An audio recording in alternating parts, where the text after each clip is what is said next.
أعوذ بالله من الشيطان الرجيم بسم الله الرحمن الرحيم الحمد لله رب العالمين والصلاة والسلام على أشرف المرسلين وعلى آله وأصحابه أجمعين قال الله تعالى في محكم التنزيل أعوذ بالله من الشيطان الرجيم بسم الله الرحمن الرحيم الحج أشهر معلومات فمن فرض فيهن الحج فلا رفث ولا فسوق ولا جدال في الحج وما تفعلوا من خير يعلمه الله وتزودوا فإن خير الزاد التقوى واتقون يا أولي الألباب قال رسول الله صلى الله عليه وسلم لا يؤمن أحدكم حتى أكون أحب إليه من والده وولده والناس أجمعين يا ربي بالمصطفى بلغ مقاصدنا واغفر لنا ما مضى يا واسع الكرم. ബഹുമാനികളെ, വളരെ പഠനാർഹമായ ഒരു മജ്ലിസിലാണ് നാം എല്ലാവരും ഉള്ളത്. ഹജ്ജിൻ്റെ പരിശുദ്ധമായ കർമ്മങ്ങൾ വിവരിക്കപ്പെട്ട ഈ മജ്ലിസിൽ അതിനിടയിൽ അള്ളാഹുവിൻ്റെ പരിശുദ്ധ ഹറമുമായി ബന്ധപ്പെട്ട് ഒന്ന് രണ്ട് വാക്കുകൾ പറഞ്ഞുകൊണ്ട് ഞാൻ വിരമിക്കും. കാരണം നേരത്തെ സൂചിപ്പിച്ചതുപോലെ അത്യാവശ്യവുമായി ബന്ധപ്പെട്ട് നിൽക്കുകയാണ്. പ്രിയപ്പെട്ടവരെ, അള്ളാഹു സുബ്ഹാനഹു വ തആല ഈ ഭൗതിക ലോകത്ത് ഒരുപാട് കാര്യങ്ങൾ വെച്ചിട്ടുണ്ട്. അവൻ്റെ അടിമകളെ കൊണ്ട് ഒരുപാട് കാര്യങ്ങൾ അള്ളാഹു സുബ്ഹാനഹു വ തആല ചെയ്യിപ്പിക്കുന്നുണ്ട്. എന്നാൽ ഈമാനുമായി ബന്ധപ്പെട്ട ഒരു ഇബാദത്താണ് നാം ചെയ്യാൻ പോകുന്നത്. കാരണം നമസ്കരിക്കാത്ത, നോമ്പ് പിടിക്കാത്ത, സക്കാത്ത് കൊടുക്കാത്തൊരു വ്യക്തിക്കുള്ള ശിക്ഷയല്ല ഹജ്ജ് ചെയ്യാതെ മരിക്കുന്ന വ്യക്തിക്ക് അള്ളാഹു കൊടുക്കാൻ പോകുന്നത്. അത് ഗൗരവം മനസ്സിലാക്കിക്കൊണ്ട് ഞാനും നിങ്ങളും അൽഹംദുലില്ലാഹ് തയ്യാറായി. അള്ളാഹു നമ്മുടെ ഈ ത്യാഗത്തെ, ഈ നിയ്യത്തിനെ കബൂലാക്കുമാറാകട്ടെ. പ്രിയപ്പെട്ടവരെ, ഹജ്ജ്, ഉംറ ഇതൊക്കെ നമ്മുടെ ജീവിതത്തിൻ്റെ ഒരു വഴിത്തിരിവാണ്.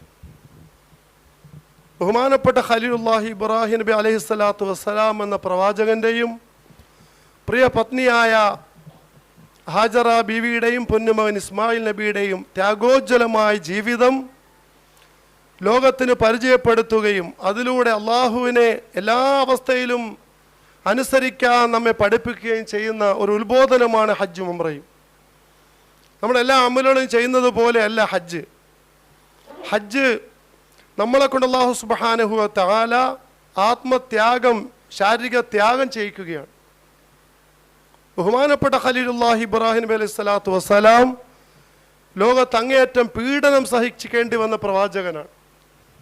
1,24,000-ത്തിലധികം പ്രവാചകന്മാർ വന്നു എങ്കിലും ശാരീരികവും മാനസികവുമായി പീഡിപ്പിക്കപ്പെട്ട പ്രവാചകന്മാരിൽപ്പെട്ട രണ്ട് വ്യക്തിത്വങ്ങളാണ് സയ്യിദുൽ കൗനൈൻ ഖാതമുൻ നബി റസൂൽ റബ്ബുൽ ആലമീൻ സയ്യിദനാ റസൂലുള്ളാഹി സ്വല്ലല്ലാഹു അലൈഹി വസല്ലം.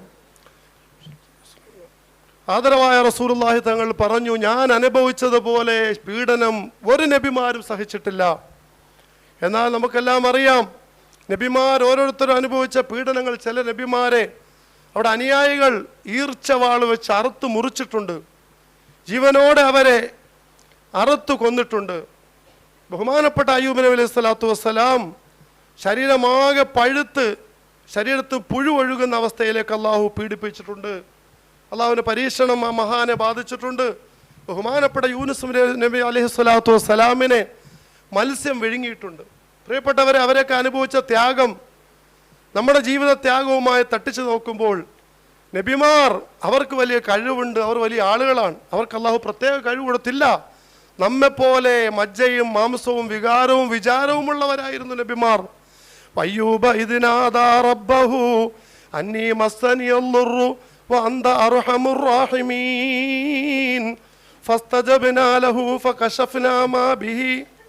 അതരവായ പരിശുദ്ധ ഖുർആൻ അല്ലാഹു നമ്മെ പരിചയപ്പെടുത്തുന്നു. ബഹുമാനപ്പെട്ട അയ്യൂബ് നബി അലൈഹി സ്വലാത്തു വസ്സലാം അതീവ സുന്ദരനായിരുന്ന രാജകുമാരനായിരുന്നു.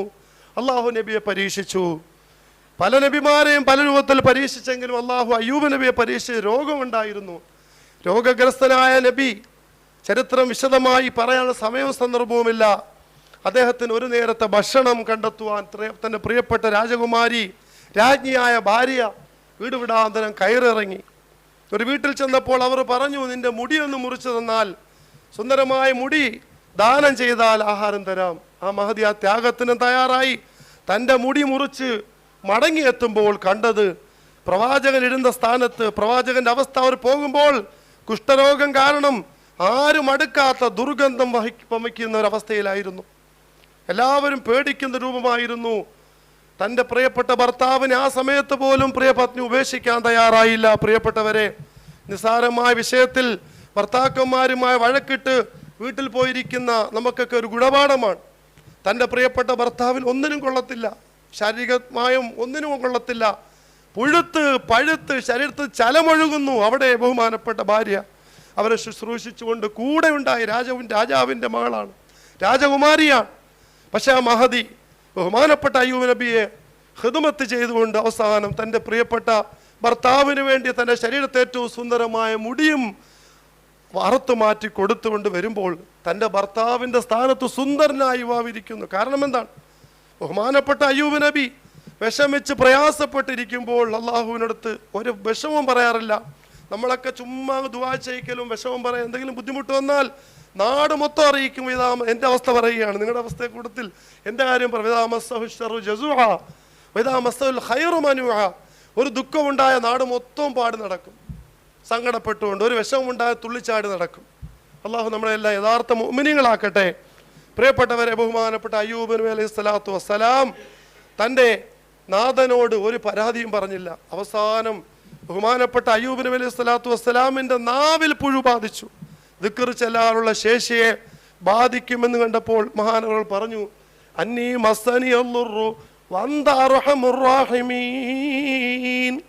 പറഞ്ഞ വാക്കെന്താണ്? ഖുർആൻ പറയുന്നു, അന്നീ മസ്സനി അല്ലുറു, അല്ലാഹുവേ എൻ്റെ നാവിൽ ഒരു ചെറിയ വിഷമം, എനിക്ക് ചെറിയൊരു ബുദ്ധിമുട്ട്. അന്നീ മസ്സനി അല്ലുറു, ഒരു ചെറിയ പ്രശ്നമുണ്ടായി, ഒരു വിഷമമുണ്ടായി. എന്നിട്ട് പറഞ്ഞു, അന്ത അർഹമുർ റഹീമീൻ. അത് മാറ്റിത്തരാനല്ല പറഞ്ഞത്, നീ അങ്ങേയറ്റം കരുണാവാരിധിയും കാരുണ്യവാനുമാണ്, അർഹമുർ റഹീമീനാണ്. അള്ളാഹുവിന് ഭയങ്കരമായിട്ട് ഇഷ്ടപ്പെട്ടു, അള്ളാഹുക്ക് ഭയങ്കര ഇഷ്ടപ്പെട്ടു. ബഹുമാനപ്പെട്ട അയ്യൂബ് നബിയോട് അല്ലാഹു സുബ്ഹാനഹു വ തആല പറഞ്ഞു, ഫകശഫ്നാ മാ ബിഹി മുദ്രിജിയത്തിൻ വഅതൈനാഹു അഹ്ലഹു, എല്ലാം അള്ളാഹു തിരിച്ചു കൊടുത്തു. ബഹുമാനപ്പെട്ട നബി ക്ഷമിച്ചതിൻ്റെ പേരിൽ ആ സൗന്ദര്യം പഴയതുപോലെ അള്ളാഹു മടക്കി കൊടുത്തു. മസ്കറ്റിൽ ഇന്നും അദ്ദേഹം കുളിച്ച കുളവും അദ്ദേഹത്തിൻ്റെ ഖബറൊക്കെ അൽഹംദുലില്ലാഹ് പോയി കാണാൻ ഭാഗ്യം കിട്ടി. പ്രിയപ്പെട്ടവർ പറഞ്ഞു വന്നത്, അത്രത്തോളം ത്യാഗം അനുഭവിച്ച നബിമാരുടെ ഇടയിൽ നിന്ന് ഹബീബായ റസൂലുള്ളാഹ് പറയുന്നു, ഏറ്റവും വലിയ പീഡനം അനുഭവിച്ച നബി ഞാനാണ്. നമുക്കെല്ലാം പ്രിയപ്പെട്ട പൊന്നാര ഉമ്മ മരിച്ചുപോയി. ഓർമ്മ വെച്ച കാലത്ത് തന്നെ പിച്ച വെച്ച് കിടക്കുന്ന ഉമ്മ പോയി. ഓർമ്മ വയ്ക്കുന്നതിന് വാപ്പ പോയി. വാപ്പയുടെ ആൾക്കാർ പീഡിപ്പിച്ചു. അവസാനം സഹിയിട്ട് തായിഫിൽ ഓടിയെത്തി. തന്നെ ഉമ്മയുടെ ആൾക്കാരെങ്കിലും കാണും. അവർ ചെയ്തെന്താണ്? തായിഫിൻ്റെ തെരുവോരങ്ങളുടെ എറിഞ്ഞോടിച്ചു. ഇന്നും അൽഹംദുലില്ലാഹ് സാധുവായ വിനീതൻ ഒരു കഴിഞ്ഞ ആഴ്ചയിൽ തായിഫ് കണ്ടതാണ്. ഇന്നും ഹബീബായ റസൂലുള്ളാഹ് തങ്ങളെ എറിഞ്ഞ് അവിടുന്ന് രക്തമൊഴുകിയ ഒരു പാറ അവർ ഗ്രില്ലിൽ ഇങ്ങനെ വെച്ചിട്ടുണ്ട്. ഇൻഷാ അല്ലാഹ് നമുക്ക് പോയി കാണാൻ അള്ളാഹു തൗഫീഖ് നസീബാക്കട്ടെ.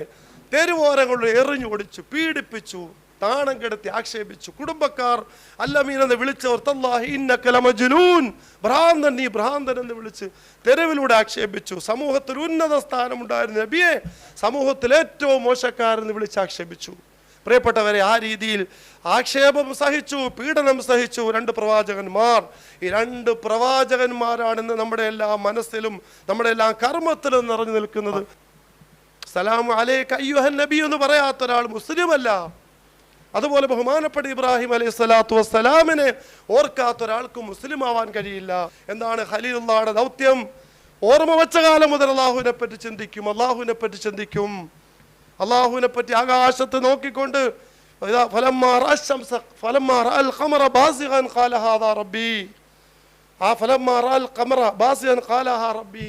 ആകാശത്ത് കാണുന്ന ഗ്രഹങ്ങളെ നോക്കിക്കൊണ്ട് തന്നെ റബ്ബാണെന്ന് വിചാരിച്ച് അതിനെ അന്വേഷിച്ചു. എന്നിട്ട് അതെല്ലാം അസ്തമിച്ചപ്പോൾ, ചന്ദ്രൻ അസ്തമിച്ചപ്പോൾ നക്ഷത്രങ്ങൾ അസ്തമിച്ചപ്പോൾ അക്ബർ, സൂര്യനെ കണ്ടപ്പോൾ വലിയ റബ്ബാണ്, ഇത്രയും പ്രകാശമൊക്കെ കൊടുക്കുന്ന, പ്രപഞ്ചമാകെ പ്രകാശിപ്പിക്കുന്ന ഏറ്റവും വലിയ പടച്ചവനാണെന്ന് വിചാരിച്ചെങ്കിലും അതെല്ലാം മിഥ്യയാണെന്നും ഇതിനെല്ലാം നിയന്ത്രിക്കുന്ന പരാശക്തിയായ ഇതിനെല്ലാം നിയന്ത്രിക്കുന്ന പടച്ചവനാണ് എൻ്റെ പടച്ചവനെന്ന് സ്വന്തമായി കണ്ടെത്തുകയും തൻ്റെ പിതാവായ ആസറിനോട് ചോദിച്ചു. ആസറിനോട്, പ്രിയപ്പെട്ട പിതാവേ, ഇബ്രാഹിം എന്തിനാണ് ഗുണമില്ലാത്ത ഈ ബിംബങ്ങളെ ആരാധിക്കുന്നത്, പ്രപഞ്ചങ്ങളെ സൃഷ്ടിച്ച നാഥനെ ആരാധിക്കുന്നതിന് പകരം? പക്ഷെ ആസർ കൂട്ടാക്കിയില്ല. ആസർ തൻ്റെ പൊന്നുമോനെ അധിക്ഷേപിക്കുകയും, ചുരുക്കി പറഞ്ഞാൽ വിശാലമായ ചരിത്രമാണ്. നമ്രൂദും കൂട്ടരും തങ്ങളുടെ ദൈവങ്ങളെ നശിപ്പിച്ച ആസറിന്റെ ബിംബങ്ങളെല്ലാം പൊന്നുമോന ഇബ്രാഹിം തച്ചുടച്ചു. ആരാധിച്ചുകൊണ്ടിരുന്ന വിഗ്രഹങ്ങളെല്ലാം നശിപ്പിച്ചപ്പോൾ ബഹുമാനപ്പെട്ട ഖലീലുല്ലാഹി ഇബ്രാഹിം അലൈഹിസ്സലാമിനെ രാജസന്നിധിയിൽ ഹാജരാക്കുകയും ക്രൂരമായി ശിക്ഷിക്കാൻ തീരുമാനിക്കുകയും ചെയ്തു. ശിക്ഷ എന്താണ്? ഏറ്റവും വലിയ തീക്കുണ്ടാരം ഉണ്ടാക്കി അതിലേക്ക് എറിയാൻ തീരുമാനിച്ചു. ബഹുമാനപ്പെട്ട ഖലീലുല്ലാഹി ഇബ്രാഹിം അലൈഹിസ്സലാമിനെ തീക്കുണ്ടാരത്തിൽ എറിയാൻ ഇബ്ലീസ് വഴികളൊക്കെ പറഞ്ഞു കൊടുത്തു. വലിയൊരു തെറ്റാലി ഉണ്ടാക്കി ദൂരെ നിന്നും എഴുതി വിടുക. ആ സമയത്ത് ബഹുമാനപ്പെട്ട മുഖറബുൽ അംലാക്ക് ജിബ്രീൽ അലൈഹിസ്സലാത്തു വസ്സലാം വന്നിട്ട് ചോദിച്ചു, നബിയേ, ഈ അവസ്ഥയിൽ അങ്ങേ രക്ഷിക്കേണ്ടേ? അതങ്ങേ രക്ഷിക്കാൻ വന്നതാണ്.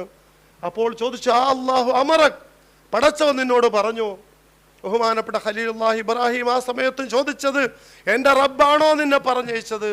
അല്ല എങ്കിൽ എനിക്ക് എൻ്റെ പടച്ചവൻ എന്നെ സംരക്ഷിക്കും.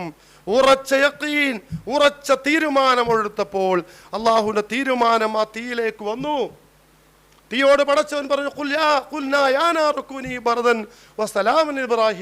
ഇബ്രാഹിം, ഇബ്രാഹിമിന് വേണ്ടി തീയെ, കത്തിക്കാളുന്ന തീയെ, നീ സുഖവാസ കേന്ദ്രമാകുവീൻ.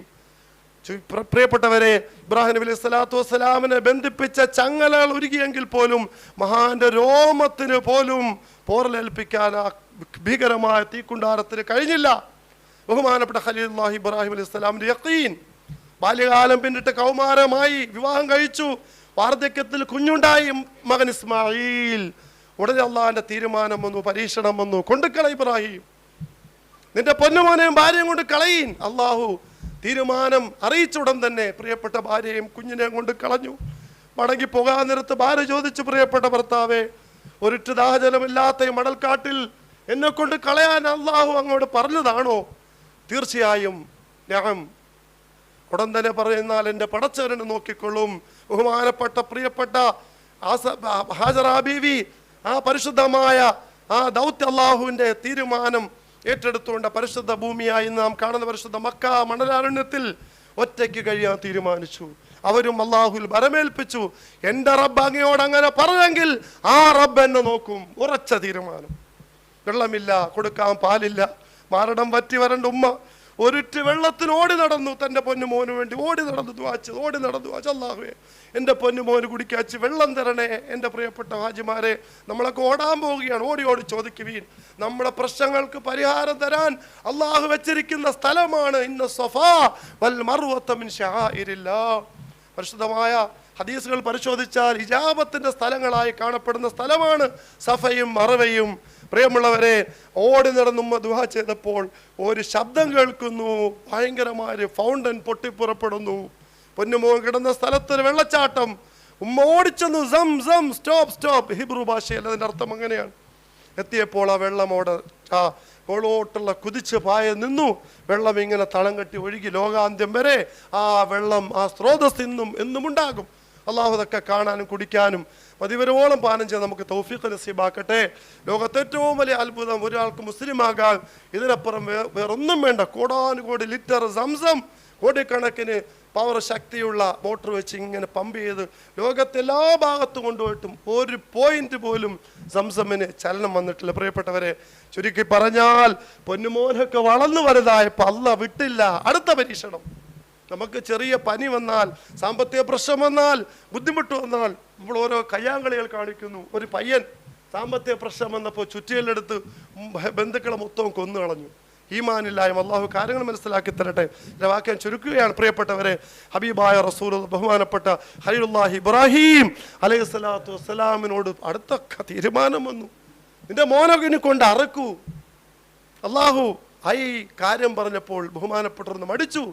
അടുപ്പിച്ച് അത് ഇബ്രാഹിമേ, നീ കണ്ട സ്വപ്നം സത്യമാണെന്ന് സ്ഥിരപ്പെടുത്തിക്കൊണ്ട് അള്ളാഹു അറിയിച്ചപ്പോൾ പിന്നെ തീരുമാനം മറിച്ചൊന്നും വന്നില്ല. പ്രിയപ്പെട്ട ഭാര്യയെടുത്ത് ചോദിച്ചു. ഭാര്യ പറഞ്ഞു, എൻ്റെ പടച്ചവൻ പറഞ്ഞോ തീരുമാനിക്കൂ. അങ്ങ് തീരുമാനിച്ചോ, അങ്ങയുടെ കൂടെ ഞാനുണ്ട്. തൻ്റെ ഭാര്യ ശക്തമായ പിന്തുണ പ്രഖ്യാപിച്ചു. ഇത് എങ്ങനെ മോനോട് പറയും? മോനോട് എന്ന് പറഞ്ഞപ്പോൾ മോൻ പറഞ്ഞു, പാപ്പാ, എൻ്റെ റബ്ബ് അങ്ങനെ പറഞ്ഞെങ്കിൽ അങ്ങ് ചെയ്യണമെന്ന് മാത്രമല്ല, എന്നെ അറുക്കാൻ തീരുമാനിച്ച് അങ്ങ് കത്തി കഴുത്തിൽ വയ്ക്കുമ്പോൾ ഒരു മോനാണെന്ന് അവസാനം വാർദ്ധക്യത്തിൽ കിട്ടിയ പൊന്നുമാനാണെന്ന് പരിഗണന അങ്ങേക്ക് വന്നു പോകാൻ സാധ്യതയുണ്ട്. എൻ്റെ മുഖം കാണുമ്പോഴെങ്ങാനും അങ്ങ് തീരുമാനം പിൻവലിച്ചാൽ അള്ളാഹ് അങ്ങയെ പരീക്ഷിക്കും, എന്നെ പരീക്ഷിക്കുന്നുണ്ട്. എൻ്റെ മുഖം അങ്ങ് കാണരുത്, എൻ്റെ മുഖം ഒന്ന് തിരിച്ചു വെക്കണം, ഞാൻ പെടയും. അള്ളാഹുവിൻ്റെ തീരുമാനത്തിൽ നിന്നും ആ പെടച്ചിൽ ചിലപ്പോൾ അങ്ങയെ പിന്തിരിപ്പിക്കും. അവിടെ എൻ്റെ കൈയും കാലും അങ്ങ് കൂട്ടിക്കെട്ടണം. ഒരു മോൻ പറഞ്ഞു കൊടുക്കുകയാണ്. ആ ത്യാഗത്തിന് തയ്യാറായി മക്കൾക്ക്, ഈ മഹദിക്ക്, ഈ മഹാന് അള്ളാഹു ഇതിൽ വലിയ സ്ഥാനം കൊടുത്തില്ലെങ്കിൽ അത്ഭുതമുള്ളൂ. പ്രിയപ്പെട്ടവരെ, അങ്ങനെ ബഹുമാനപ്പെട്ട ഭാര്യ പൊന്നുമോനെ ഒരുക്കി വിടുകയാണ്. എന്തിനാണ്? ലോകത്ത് നിന്ന് ഭർത്താവിന് അറുത്തു മാറ്റാൻ, അള്ളാഹുവിന് വേണ്ടി ബലി കൊടുക്കാൻ. വലിയ ത്യാഗത്തിന് ആ പാവപ്പെട്ട ഉമ്മ, ആ ത്യാഗത്തിന്റെ പര്യായമായ ഉമ്മ, ആറ്റുനോറ്റ് കിട്ടിയ പിഞ്ചോമന പൈതലിനെ മരുഭൂമിയിൽ ജീവിച്ച് കഷ്ടപ്പെട്ട് വളർന്ന് വലുതായപ്പോൾ പൊന്നുമോനെ ഇങ്ങനെ അള്ളാഹുടെ വഴി കൊടുക്കുകയാണ്. എന്തിനാണ്? അറുക്കാൻ കൊടുക്കുക. നമ്മളത് ചെയ്യുമോ? പ്രിയപ്പെട്ടവരെ, ആ പൊന്നുമോൻ എല്ലാം സമർപ്പിച്ച് പിതാവിന് വേണ്ടി കിടന്നു കൊടുക്കുകയാണ്. ആ വാപ്പയോ കണ്ണുടച്ച് പിടിച്ച് അള്ളാഹിന്റെ ബലി, അള്ളാഹിന്റെ തീരുമാനത്തിൽ, അള്ളാഹിന്റെ പൊരുത്തത്തിന് വേണ്ടി പൊന്നുമോനെ അങ്ങോട്ട് ബലി കൊടുക്കുകയാണ്. അള്ളാഹു അക്ബർ എന്ന് പറഞ്ഞ കഴുത്തിലേക്ക് കത്തി വെച്ച് ആഞ്ഞു വലിക്കുമ്പോൾ അള്ളാഹുവിന്റെ തീരുമാനം, ഇബ്രാഹിം, നിന്റെ ബലിയെ ഞാൻ സ്വീകരിച്ചു, നിന്റെ ബലിയെ ഞാൻ സ്വീകരിച്ചു. നിന്റെ അള്ളാഹു എൻ്റെ ഹൃദയം നോക്കും എന്നുള്ളതിന്റെ തെളിവാണത്.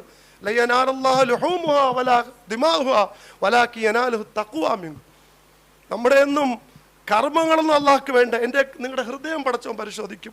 അതുകൊണ്ട് പ്രിയപ്പെട്ടവർ, നമ്മുടെ ഹൃദയത്തിലെ ചിന്ത നന്നാക്കണം. അള്ളാഹുവിൻ്റെ കൽപ്പന, നമുക്ക് മക്കളെ ഒന്നും അറുക്കണ്ട, നമുക്ക് ഇത്ര ത്യാഗമൊന്നും വേണ്ട, 5 നേരം നിസ്കരിക്കാൻ പറയുന്നു. നമ്മുടെ സമ്പത്തിൽ നിന്നൊരു വിഹിതം മാറ്റിയിട്ട് ഹജ്ജിന് പോകാൻ പറയുന്നു. പ്രിയപ്പെട്ടവരെ, മരിച്ചു കഴിഞ്ഞാൽ ഈമാൻ കിട്ടത്തില്ല. നമുക്കൊരു പേടിയില്ല. എങ്കിലും നമ്മളൊക്കെ തയ്യാറായി. എൻ്റെ കുടുംബക്കാരായ, ബന്ധുക്കളായ, പരിചയക്കാരായ എല്ലാവരെയും നമ്മൾ ഓരോരുത്തരും ഇതിൻ്റെ ഗൗരവം പറഞ്ഞുകൊണ്ട് അവരേതിലോ പോട്ടെ, നമ്മൾ ഗ്രൂപ്പിൽ വരാനുള്ള തഷ്കീലല്ല, ഹജ്ജ് കമ്മിറ്റിയിൽ ഏതിലെങ്കിലും പോയി ഹജ്ജ് ചെയ്യണം, ഹജ്ജ് ചെയ്യണം, ഹജ്ജ് ചെയ്യണം. അതുകൊണ്ട് എൻ്റെ പ്രിയപ്പെട്ട മുഅ്മിനീങ്ങളെ, അള്ളാഹു തന്ന ഈ ഒരു അസുലഭ നിമിഷം, ത്യാഗത്തിൻ്റെ പര്യായമായ ഖലീലുല്ലാഹി ഇബ്രാഹിം, ബഹുമാനപ്പെട്ട ഹാജറ ബീവി, ബഹുമാൻ ഇസ്മായിൽ അലൈഹിസ്സലാത്തു വസ്സലാം, ഇവർ ഈ ത്യാഗത്തിന് തയ്യാറായപ്പോൾ അല്ലാഹു സുബ്ഹാനഹു വ തആല പറഞ്ഞു, അടുത്ത തീരുമാനം വന്നു, ഇബ്രാഹിമേ, എല്ലാ പരീക്ഷണത്തിലും നീ വിജയിച്ചു, എനിക്ക് വേണ്ടി പള്ളി കെട്ടണം. അള്ളാഹുവിനോട് ചോദിച്ചു, പഠിച്ചോൻ എങ്ങനെ കെട്ടും? ഈ പാവത്തങ്ങളായ ഞങ്ങൾക്കൊന്നും അറിയില്ല. അല്ലാഹു സുബ്ഹാനഹു വ തആല ജബൽ ഖുബൈസ് കാണിച്ചു കൊടുത്തുകൊണ്ട് അതിൽ നിന്നും പാറ വെട്ടാൻ കൽപ്പിച്ചു. പാപ്പയും മോനും കൂടെ പാറയൊക്കെ വെട്ടി കൊണ്ടുവന്നു. എങ്ങനെ ചെയ്യണം എന്ന് പറഞ്ഞുകൂടാ. ഉടനെ അല്ലാഹു സുബ്ഹാനഹു വ തആല മഖാം ഇബ്രാഹിം ഫീഹി ആയാത്തുൻ ബയ്യിനാത്തുൻ, മഖാം ഇബ്രാഹിം നമുക്ക് ഇൻഷാ അല്ലാഹ് കണ്ണുകൊണ്ട് കാണാൻ അല്ലാഹു തൗഫീഖ് നസീബാക്കട്ടെ. അതിൽ കയറി നിന്നുകൊണ്ട് കഅബ ഇങ്ങനെ പരിപൂർണമായി അല്ലാഹുവിന്റെ നിർദ്ദേശപ്രകാരം പൂർത്തിയാക്കി. അവസാനം ഇതിന്റെ തുടക്കം, ഇബാദത്തിന്റെ തവാഫിന്റെ തുടക്കം പറയപ്പെടുന്നു. തവാഫിന്റെ തുടക്കം എങ്ങനെയാണ്? അല്ലാഹു മലക്കുകളോട് ചോദിച്ചു, മലക്കുകളെ, إذ قال ربك للملائكة إني جاعل في الأرض خليفة قالوا وتجعل فيها من يفسد فيها ويسفك الدماء. അല്ലാഹുവേ, എന്തിനാണ് ഈ കുഴപ്പക്കാരെ ഈ ഭൂമി സൃഷ്ടിക്കുന്നത്? മനുഷ്യരെ സൃഷ്ടിക്കാൻ മശൂറ ചെയ്തപ്പോൾ അല്ലാഹു എന്നോട് മലക്കുകൾ ചോദിച്ചു, ഞങ്ങളുണ്ട്, നഹ്നു നുസബ്ബിഹു ബിഹംദിക വനുഖദ്ദിസു ലക്.